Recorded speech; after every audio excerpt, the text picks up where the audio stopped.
Well, it was just this last week when history was made here in the state of Colorado.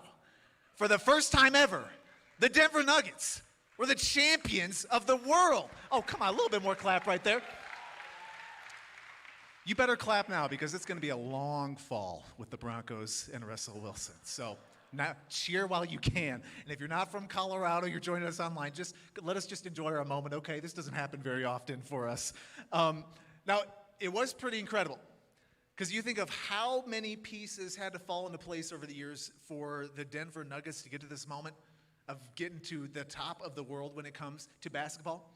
But there was one critical piece that was essential for any of this to happen. And it was this one man right here, Nikola Jokic. I'm just saying, some people would argue that he is the greatest living basketball player at this moment in time. Some people make the argument, but you cannot deny the fact that without him, the Nuggets would have had no chance of ever winning anything close to an NBA championship. And when that happened last week, and just seeing all of the festivities and celebrations, got me thinking, how amazing of an impact one single person can have. You know, you look at Nikola on the basketball court, changes everything. But even some of us in here, you have had this experience before. Like, one person has come into your life and changed everything. Maybe on one obvious level, you're married to that person right now. That fundamentally changes everything. Maybe you've had a season with a counselor that set you on a whole new trajectory for your life, helped you overcome some bad stuff and just move forward. Some of us, it's been a friend who's now like the best person in your life that has changed everything for you. It can be mentors. Something that's always funny to me is I'll oftentimes get on the phone with different pastors from around the country. And I'll talk to guys who sometimes have been in this game 30, 40 years. And in 30 minutes, they can completely change the way I think about church and ministry. I mean, it completely changes everything, just one person, even one phone call. Now, if that's true about the impact one person can have, what kind of impact do you think a good dad has in the life of somebody? Actually, what kind of difference does it make for someone to have a really good man in their life? So today is Father's Day. Can I make a confession? I have very mixed feelings about this holiday. I'm going to say holiday. Now let me explain myself. In May, we have this little itty-bitty holiday we call Mother's Day, where we pull out all the stops. There's flowers and colors, and women have all the dresses, and we've kind of made it like a just love on the women period day, and it's just like this massive celebration. And maybe you don't know this. Mother's Day is oftentimes the third highest attended Sunday all year for church. Christmas, Easter, and Mother's Day. I mean, this is like a massive moment in the year. And then a month later, Father's Day. And it's kind of like this weird thing because you may not know this. This is often the lowest single attended Sunday all year for a church because none of the guys want to come. This is your opportunity to get a break. So this is a dead Sunday for churches. Not only that, I feel like there's kind of this attitude. It's like kind of a check the box thing. And there's almost like this little attitude. I can't really explain it, but it's kind of like, you know, everybody knows guys are kind of dumb. But we need to give them a day too because the women get a day, so we'll just give them a Father's Day thing and then we'll move along with our lives. And it's just strange to me because I just feel like the attitude towards men in our culture has become infected. I mean, if you follow news or social media, you see these messages all the time. Down with the patriarchy. We need to eliminate testosterone from human genetics. Because it's terrible. Men are the problem. If we could just eliminate men, the world would function much better. I'm glad I didn't hear any amens right there. I was waiting for a couple women to be like, that kind of makes a point. Now, with the whole cancel culture thing, I would have been much more nervous to say things like this, but I just don't care anymore, so just cancel me. I don't care. I don't care. I'm exhausted by it. I'm sick of the pandering. I'm tired of these ridiculous messages that are terrible for humanity because this is the truth. Our world desperately needs good men. It does. We are desperate for this. And even on top of that, our world desperately needs good, godly fathers. This is what our world needs. And so you put Jokic on a basketball court, you win championships. You put a godly man in the life of another person, you start winning so many of the games that our culture is losing right now. So they've done so many different studies on this. It's almost mind-blowing when you think about it. They've done studies on the impact of the presence of just a father in a kid's life. That's it. No other metric. What is the correlation between putting a good man into a kid's life and what it can do for that child? Just listen to some of these stats. If a child just has a decent man in their life, they are 2 times as likely to go to college. They have a 43% higher academic achievement, and they even have a higher average intelligence. Their IQ goes up. 7 times less likely to end up as a teenage parent, 2 times as likely to be physically fit, 4 times lower risk of depression and anxiety, greater financial success and security over the course of their lives, 80% less likely to commit a crime or end up in prison, 33% lower risk of behavioral problems. They have higher social skills, confidence, self-control, and emotional resilience. All from the presence of a single man. That's all it takes. And this reality is why I think Frederick Douglass, many years ago, he didn't have the stats, but he just knew this to be true. He said this: it's easier to build strong children than to repair broken men. So we're going to take a little pause in the Ruth series we've been in, if you've been joining us the last couple weeks, and I just want to take just a single Sunday day to talk about the power of a good father. I want to talk about that today and just take a moment. Now, we're really just going to be asking, what can we do to give every child, even every person, the opportunity to have a good, godly man in their life? And what kind of impact can that really have? And so this is going to be a little bit more topical. We'll be jumping around the Bible, but I'm hoping that all of us can leave here just feeling inspired and challenged in how we can help encourage and cultivate this in our own culture. So this isn't even just for the dads or the men. There's some great principles here for everybody, and you'll see as we get going. So let's just dig into it and see what we can find. So the first thing I think we see that is so critical to living this out is invest the time. Invest the time. Ephesians 5:16, this is written by a guy named Paul. He said this: be very careful then how you live, not as unwise, but as wise, making the best use of the time because the days are evil. Now, Paul is just getting very practical here. He's saying you got to be wise about how you're using your time, how you're living your life, because he says the days are evil. He's basically saying most people are not doing this. They are wasting their time. They're wasting their lives. They're doing dumb things, just living in sin. And he's like, do not be one of those people. Do not squander your life. Use the time well. And this idea of investing never ceases to amaze me. To me, it's like magic. If you invest an amount of money, if you do it wisely, you can actually create more value by using a set amount. I mean, it's almost unbelievable. You can create more just by a good investment. Now, most people only think of investing in financial terms. What we don't realize, though, is you can invest time, too. You can actually use a certain amount of time and create greater value in your life based on how you use it. And this is particularly true with how you invest in other people. Now, one thing that people do not appreciate enough is that the time in your life is not equally distributed. It feels like it is, but it's actually not. Let me explain this. This is a chart right here of the amount of time you'll spend with kids throughout your life. Do you notice that that is not a very even line right there? Okay? There's a very specific window, this is particularly true for parents, of course, where your time investment has a much greater return. So this is what the studies have found. If you do have a child, by the time that child is 12 years old, you will have already spent 75% of the total time you will ever spend with that kid by the time they're 12. By the time your child reaches 18, you will have spent as much as 95% of the total time you will ever spend with that child in your life. So it's pretty much over by the time they're a legal adult.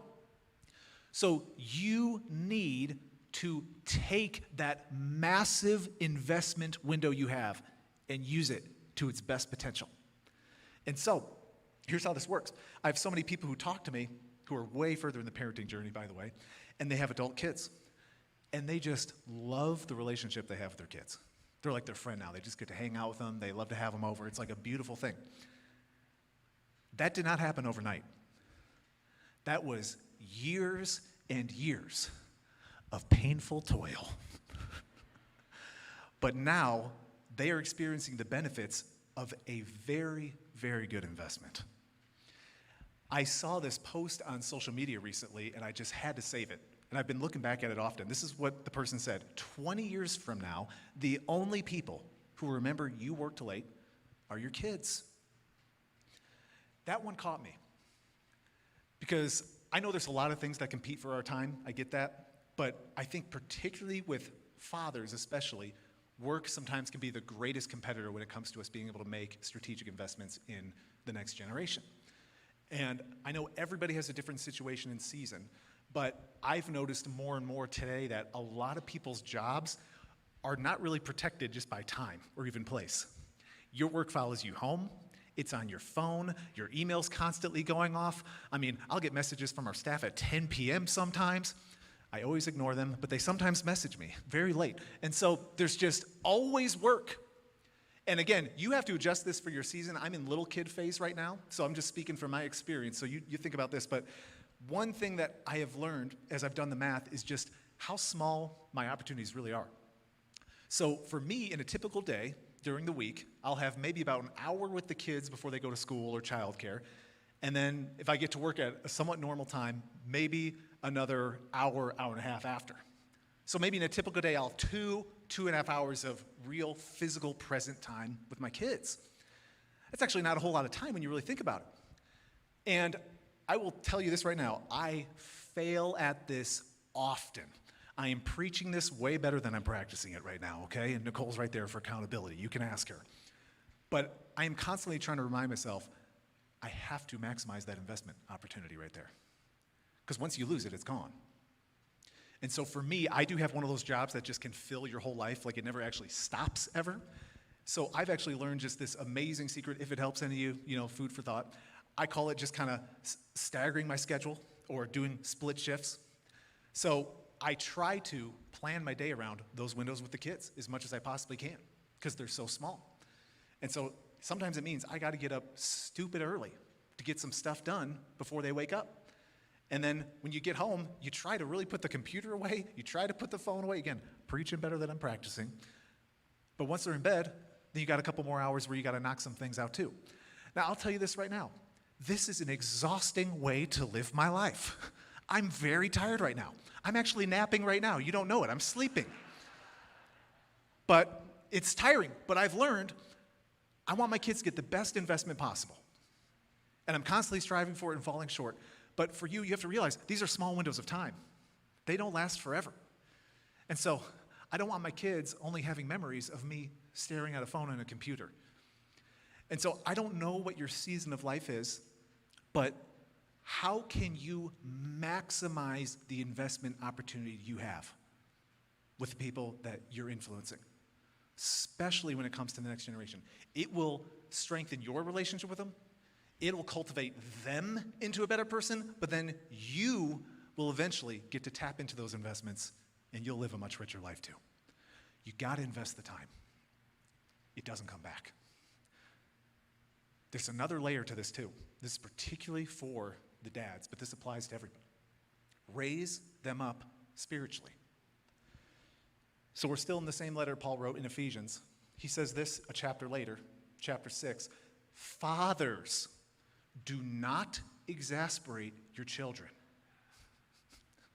Yeah, you could laugh there. Instead, bring them up in the training and instruction of the Lord.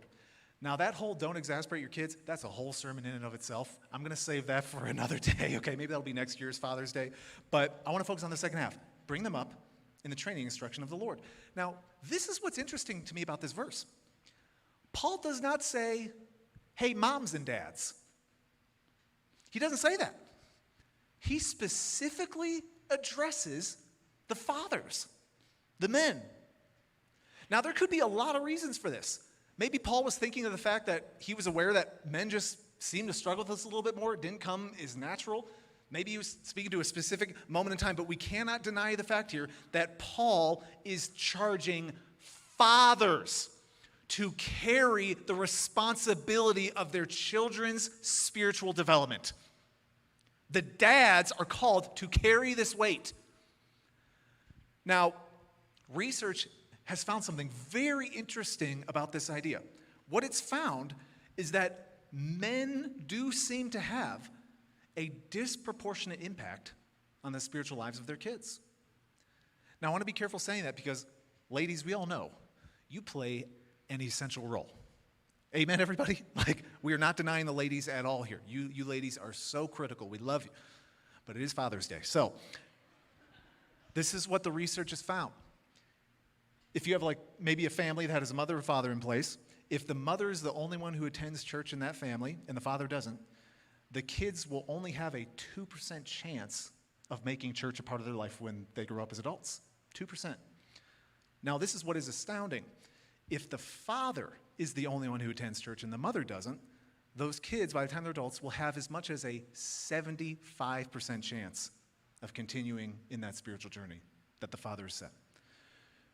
So whatever you want to say about this, guys, we have to just own this. Your role in the spiritual life of your kids matters massively.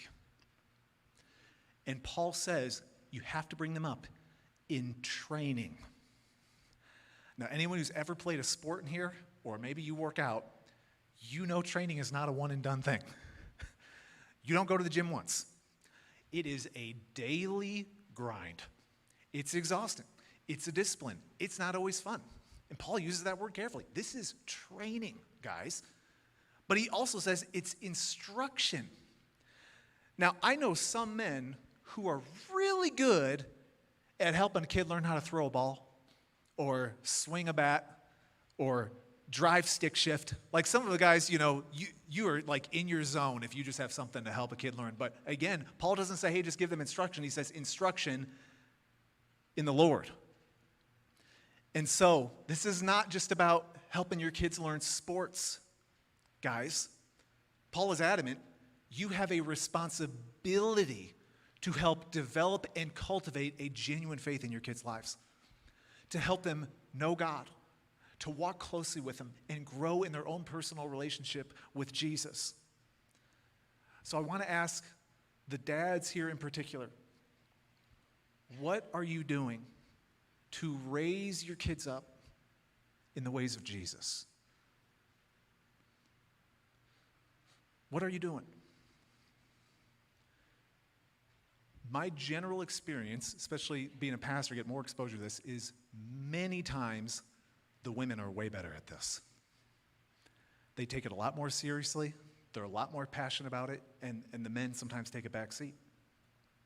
And guys, I know it can be intimidating, and if you are married, your wife may far outpace you in this, but you just need to know you have a responsibility. And so this does not have to be complicated, actually. This can be something that's very easy. The first thing I would challenge some of the guys with is, are you modeling this yourself? Your kids cannot replicate what they don't see. Do they see a man who is passionately walking with Jesus himself? Do your kids see you praying? Do they see you on your knees seeking Jesus? Do they see you cracking open a Bible and really digging into God's word? Do they see you making church a priority and actually serving his people? Do they see it in your life? Why would you expect it from them if you're not living it yourself? But even outside of that, it really, again, it's not rocket science, guys. You can just take a few small steps. Maybe every day you just build in a routine. Maybe at bedtime, you pray together real quick before bed. Doesn't have to be anything fancy. Maybe it's before they go to school, and you just have that kind of built into the routine. Maybe at the dinner table, you read like a little devotional or something together. If you've got little kids, there's so many great little kids' Bibles out there. Just make it the before bed practice. We're going to get into God's Word together. Some of you guys have some older kids in here. Something really cool to do would be get your kid like their own real Bible, like a nice one, and write like a letter in it and inspire them and challenge them in it. Maybe you can go see some movie or watch a show that'll elicit some spiritual conversations. You can kind of be creative with this and have some fun with it. It doesn't have to be crazy, but I just want to challenge the guys in here. This is training. You got to be intentional with this thing. You are called to raise the next generation up spiritually and help them establish their own relationship with God. There's just one other thing, though, I want to put on this conversation. This one might make you laugh a little bit. I want you to see where I kind of pulled this from. This might seem a little random. I want to challenge the men in here to be the fun dad. Now, let me explain where I'm going with this. There's a moment in Jesus' ministry when all these kids start crowding around him. And it's just getting kind of crazy, okay? It's like Chuck E. Cheese's or something is happening right around Jesus. And his disciples get a little cranky about this. They're like, whoa, Jesus, he's too important. He ain't got time for all these little kids. So they're trying to shoo them away so he can do the more important matters of ministering to adults. And then, look what happens in Luke 18. Then Jesus called for the children and said to the disciples, let the children come to me. Don't stop them. For the kingdom of God belongs to such as these. Now, I do not want to read too much into this text. I don't want to stretch it too hard. But there is one thing I know about kids. They don't like hanging out with Scrooges. I haven't seen many 4-year-olds just running to go hang out with a curmudgeon. They know how to discover who the fun people are. And at least we can pull from this text, kids liked Jesus. And on some level, if kids like you, you have to have some element of fun and attractiveness to your personality. You just have to. And so, I rag on my kids all the time. I do. You guys are my counseling, okay? You're cheaper than a professional. So I talk about how exhausting they are and how much work they are, and they're all of those things. They are. But I probably don't say this enough, from the pulpit. I love being a dad. It is an absolute blast. Like, I just love my kids. And I think for a lot of parents, maybe even dads in particular, our kids can often feel like a second job. Anybody ever feel like that? And not only are they a second job, it's a job that doesn't pay, and it's actually an expensive job. You pay to work that job. It's kind of a strange thing. And so you kind of start to fantasize about one day, I'm going to sleep through the night. Nobody's going to be screaming or crying. One day, I'm actually going to be able to do what I want to do. I'm only going to have to wipe my own butt, and nobody else's butt is going to have to be wiped by me. And you're just dreaming of this. Some of the fondest memories I have with my own dad is the fun. My dad was the fun dad. So we would have all this stuff going on when I was a kid, back when kids played outside and just ran around the neighborhood. Anytime the action was going on with the kids, my dad got right in the middle of it. All the other dads would be inside watching the football game or sitting on the porch, and my dad would be like, okay, pond hockey, I'm getting some skates. Flashlight tag, I'm going to be running around with the kids at night. We're going to get involved with this thing. Video games, my dad was gaming with kids even at one point in time. That got a little excessive, Dad, but he was in the mix. And so much of the fun that I have with my dad, I just cherish to this day. And there's just something so powerful about having these fun experiences with kids. It actually helps strengthen and solidify relationships. It's actually a really critical thing.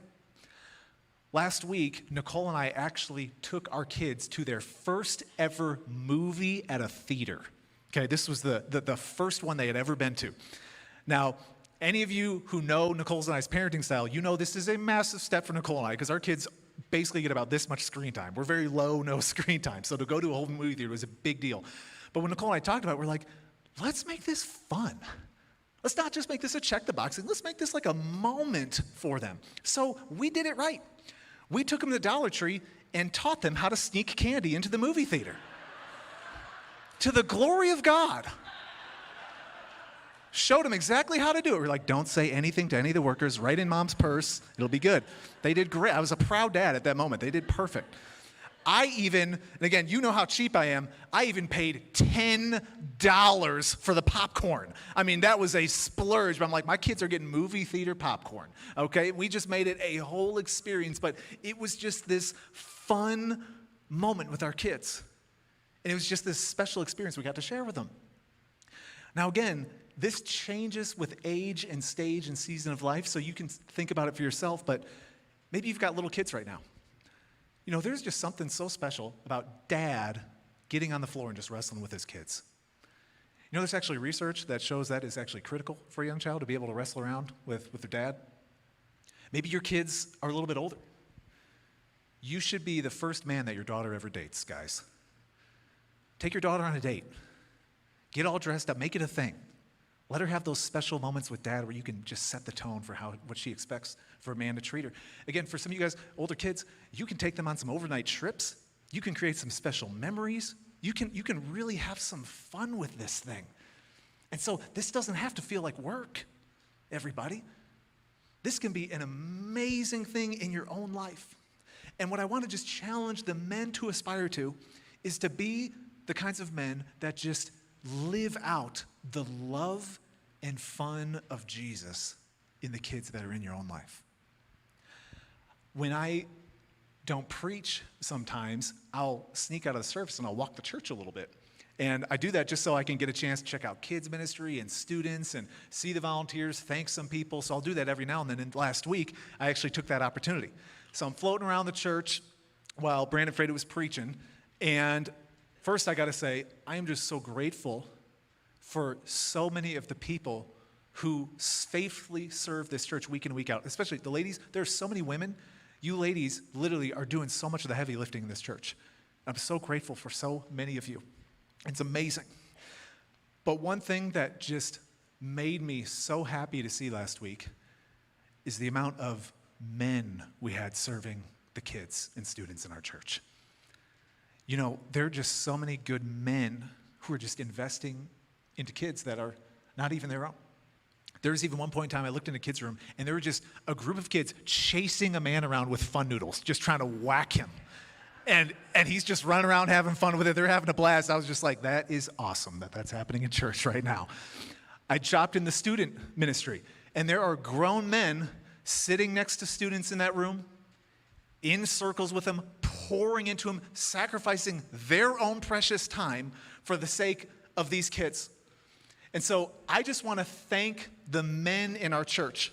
Thank you so much to you guys who are faithfully loving and serving these kids. We have men every single week who are walking the halls to keep this place safe, keeping their eyes on every single corner so every kid stays safe. That is happening every single moment you're inside this building. And yeah, can we just honor all those guys? Thank you guys. What's so powerful about this, though, is you do not need to be a biological father to have that impact. You know all those stats I read at the top of the message, the impact in kids' life? What they found is that as long as there is some type of present male role model in a kid's life, they can also move all those numbers for that kid. You just have to be present and make the investment, and God can transform the lives of people around you. And I just want to keep encouraging this in our church. Let's be that kind of church that gives every single student and child an opportunity to have a good, godly man in their life. Let's be that kind of church. Now, at this moment in this message, there's a good handful of you right now that are saying, dads are cool. I like my dad. He's kind of a dork and has lame dad jokes, but I love my dad. And you had a good dad. Maybe you're going to see him today. You're going to love on him. Like, you're grateful. You've had a great experience. I also know, though, that has not been every single person's experience when it comes to this topic.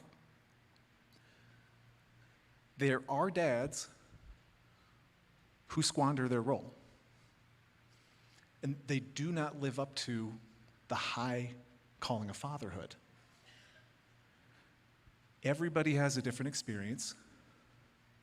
But I know for some of us in this room, you had an absent father. Wasn't emotionally present, wasn't physically around much. You may not even know who he is. Some of us in here, you had the abusive father. Maybe there was even serious neglect. Some people have an oppressive or domineering father who just had a heavy hand in the way they parented. I know there's many people who've had the father who was abusing substances and was fighting addiction. I preached a sermon a couple weeks ago, and maybe one thing you guys should know is I actually do not write my sermons out word for word. I've got some like headers and notes and scriptures and all that stuff, but for me, I'm talking on the fly. I promise I prepare very hard, but I like to be in the moment. And so sometimes I'll say stuff I did not plan on saying at all. And you guys know when those moments happen, when I shove my foot in my mouth. I say a lot of dumb things, okay? So for better or for worse, that's how I do the preaching thing. And a couple weeks ago, I was just doing a little throwaway joke about even my parenting experience. So I said how I was talking to my son, and I said, son, I brought you into this world, and you guys know the rest of it, and I can take you out of it, right? So again, not in my notes, I'm just saying it as I'm going. I get a call from a man in our church a couple days after that. And he says, Brian, I know you did not mean anything by that. You know, that's just a common line people use.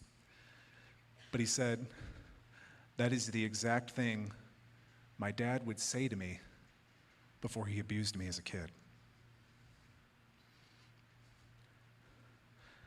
This was a grown man, far along in his years.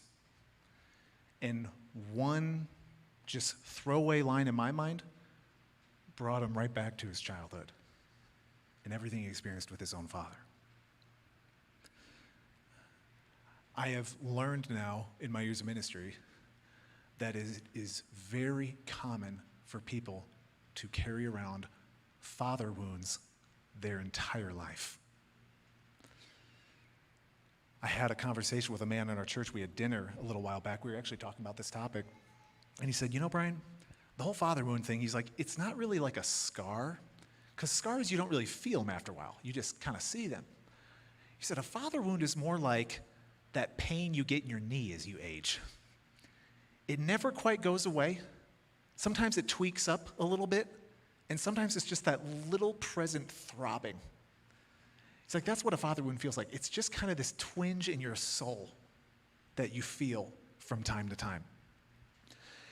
And so I just want to take a couple minutes to talk to some of the people in our church who maybe did not have the ideal father experience. And for some of us, all these principles would apply for any real relationship you've had in your life. And so you can even apply it in that way. But I just want to say, what are some steps you can possibly take? I know there might be a lot more things you could do and need to do, but I at least want to help encourage getting people on that journey. So what is at least the first thing maybe you can think about doing? I would encourage you to pray for him. Jesus, in Luke 6, says this, pray for those who mistreat you. Now, these are one of those lines from Jesus that we're totally desensitized to, because we've read enough of Jesus' words to be like, oh yeah, Jesus says a lot of hippie stuff that sounds really good that we don't apply at all. You know, we're just kind of used to it. Jesus, like nice sounding phrases. We have to understand, though, how incredible it was for Jesus to say something like this. Up to this point in time before Jesus came, there was no teaching like this. There was no even concept of grace for your enemies or forgiveness or even praying for somebody who mistreated you. If you said anything like this, it would sound insane. They'd be like, pray for them? Oh, I'll pray for them to experience a painful, miserable death. Like that would be the attitude.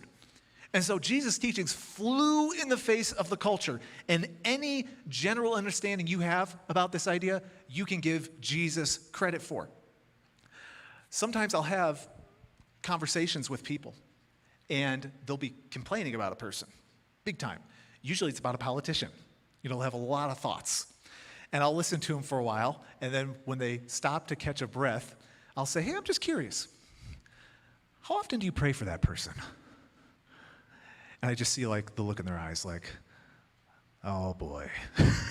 And they're like, never. I'm like, I can tell. I can tell you're not praying for that person. Because Why would Jesus be so adamant about praying for people that mistreat us? Why is this so important to him? Well, Jesus knows something. You can't pray for anybody in any consistent, genuine, heartfelt way and remain embittered or resentful towards them. Jesus knows if you are really praying for somebody else, it is a healing balm to your own soul. And so you just can't keep those feelings in your heart towards them if you're really praying to God on their behalf. Some of us in here, you were mistreated by your father or somebody else in your life. And Jesus would say, you need to pray for them. Because not only will it start to open the door for God to work in their life, it'll start to do a transformational work in your own heart. Pray for them. There's another piece to this, because I understand some of us, our fathers are not still with us. There's other dynamics, but this next step is definitely critical too. You need to forgive him. Jesus, at another point in his teaching in Mark 11, said this: when you stand praying, if you hold anything against anyone, forgive them, so that your Father in heaven may forgive you your sins. Anything, anyone. Jesus places no conditions when it comes to forgiving. None.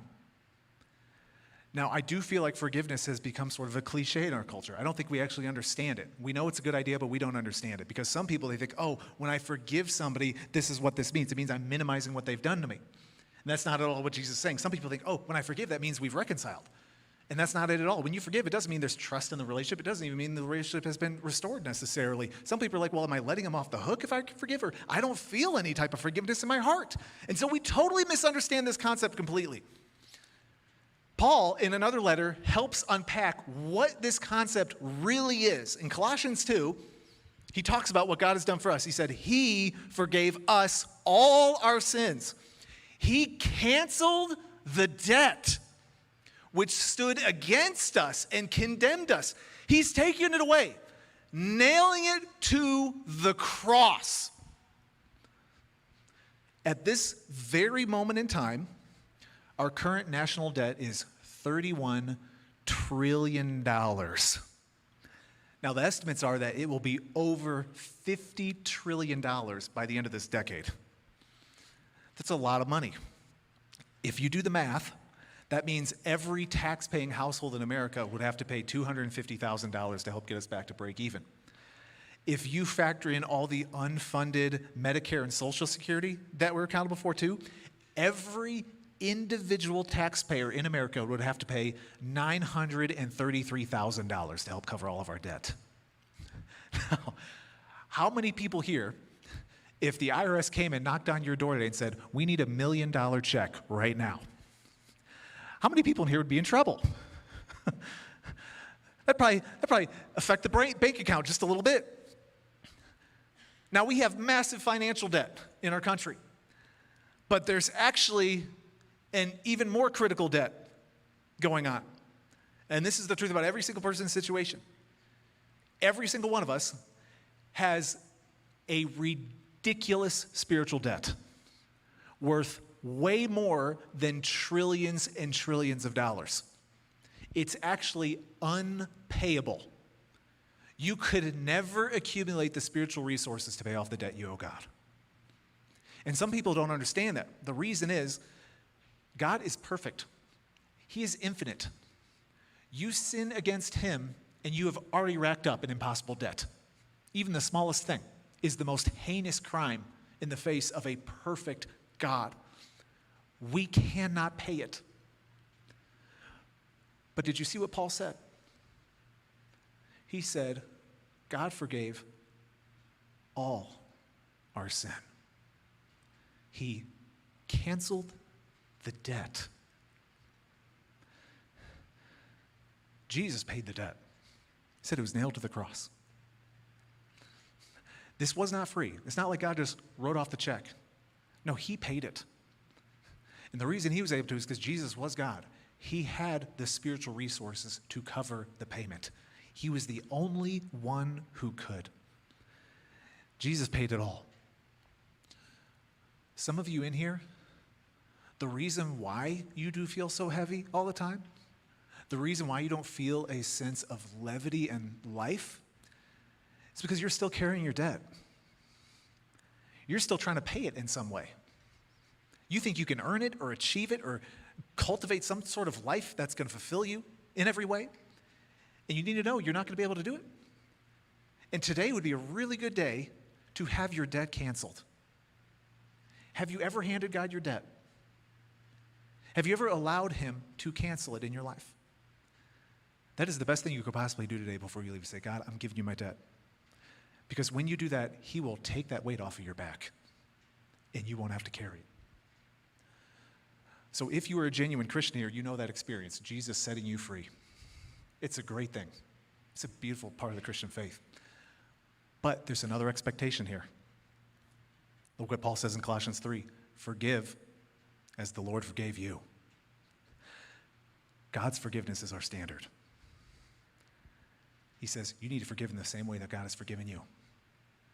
Anything and anyone. No conditions. If that is a hard concept for you to wrestle with, let me just encourage you with 2 little steps you can take to get moving in this direction. The first thing I would encourage you with, if there's somebody you do need to forgive in your life, you should, number 1, start with God. You need to take some time to really understand and appreciate the forgiveness of God in your life. You have to truly soak that in and appreciate it. It is a powerful reality. But there's another piece to this. You need to, at some point in your life, cancel the debt. There is a moment in your life when you have to decide that person does not owe me anymore. I am not keeping them on the hook for what they have done. And this is a powerful moment because you are actually absorbing the loss. This is very expensive for you to forgive somebody because there's no way they could really repay. So many of us, you can't go back in time. They can't undo what they did or said. So you're absorbing that loss. But here's why you can do it. You will never have to cancel a debt larger than the one God canceled for you. You will never have to forgive somebody more than God has forgiven you. And so you actually have the spiritual resources to forgive in a profound way, in a life-changing way. And so if this is something you need to do, maybe with a father, maybe with somebody else in your life. I've heard many people take steps in this direction when they cancel a debt. Some people, they have the personal conversation. They say, hey, I just wanted to let you know, I love you, I appreciate you, and I forgive you. Some people, it's just a quick phone call. I've heard other people where they feel like they can't have that engagement. They'll actually write a letter out and just honor that person, thank them for the good things they did, and say, just so you know, I do forgive you. I don't hold any of that stuff against you. And what you find is when you cancel the debt, you don't have to carry it anymore. God takes that weight off your life and starts to heal even some of the wounds and damage in your life. Now, before we close, I want to do one more thing. If you guys will track with me, I want to hit one more thing here. For some of us in here, God is going to ask you to choose to be a pivot generation. Now, track with me here. This idea pivot, this is technical definition. It means to completely change the way in which something is done. So we use this terminology in businesses. Businesses will pivot a product or service to try to save a company sometimes. In sports, you'll pivot to try to get around your opponent. Families, many times, will get stuck in a cycle of dysfunction. And sometimes it'll even get passed on for generations. But there has to be one person who chooses to pivot, who chooses to change the trajectory of that family. There's a man in the Bible named Hezekiah. He was a king. His dad's name was Ahaz. Ahaz was a terrible man. He was actually evil. He was so bad that he even sacrificed some of his kids to other gods. Now, I know your family's not perfect, but when your dad is sacrificing some of your brothers and sisters to other gods, you got some messed up family dynamics, okay? Talk about daddy issues? That's daddy issues right there. But look what it says about Hezekiah as he started to grow up. 2 Kings 18. Hezekiah trusted in the Lord, the God of Israel. There was no one like him among all the kings of Judah, either before him or after him. He held fast to the Lord and did not stop following. He kept the commands the Lord had given Moses. Hezekiah had every single opportunity to repeat all of the mistakes of the guys who came before him. He could have continued right down that path, but he made a decision. He said, I am going to pivot. I'm going to be the pivot person in my generational line. And he completely changed the trajectory of a nation and his own family line because he made that decision. Now, this is something that I do not broadcast often. I do not like talking about this. It's something I even hesitated to share in a message because I feel like this often gets misunderstood. And that thing is that I actually do not drink alcohol. Now, it's not like I only drink on the weekends or special occasions. I don't drink any alcohol. Now, the reason I don't like sharing that is because I know what 90% of the people in the room just started thinking. Oh, there's goody two-shoes little Pastor Brian. Doesn't drink alcohol, better than all of us, just skipping down the street drinking Sprite with Jesus. Like, that's who Brian is. Okay, Brian, Mr. Goody Two-Shoes, I get it. I totally get that. I want you guys to know this, though. I have no moral problems with drinking. I don't. Nicole and I will often stock our fridge for friends when they come over so they have some different options. Nicole will enjoy a glass of wine with dinner if we go out. Jesus drank wine, everybody. My goodness, okay? So we're good. I don't drink because I think there's some sort of moral issue with it. I don't drink because I'm pivoting.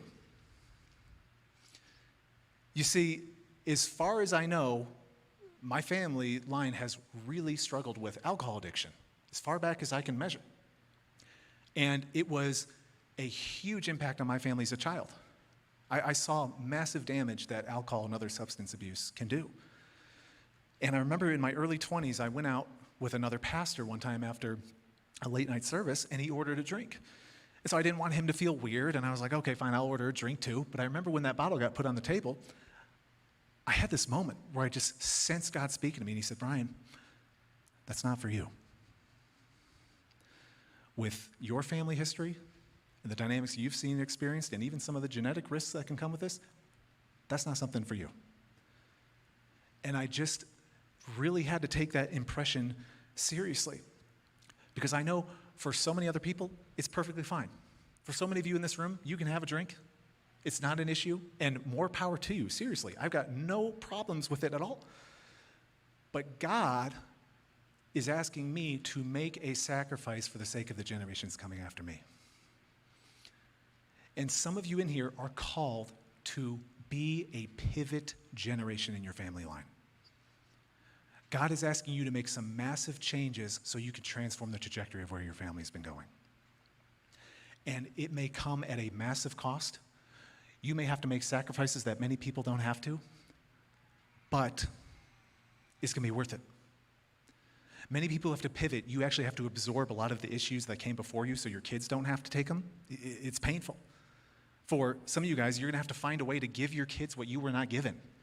It's a really hard thing to do. But if you can pivot properly, you can plant seeds that will one day become trees that future generations can eat from.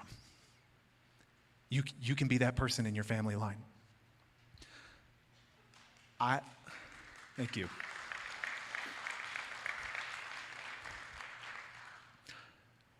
I love being a pastor. Like, I'm living my dream right now, guys. I love this church. I could not ask for more. I've got career goals. I've got dreams. I've got a bucket list of things I would love to see God do in my life. You know what I want more than anything else in my life? For Easton and Bryn to get to their adult years and say, we had a really good dad.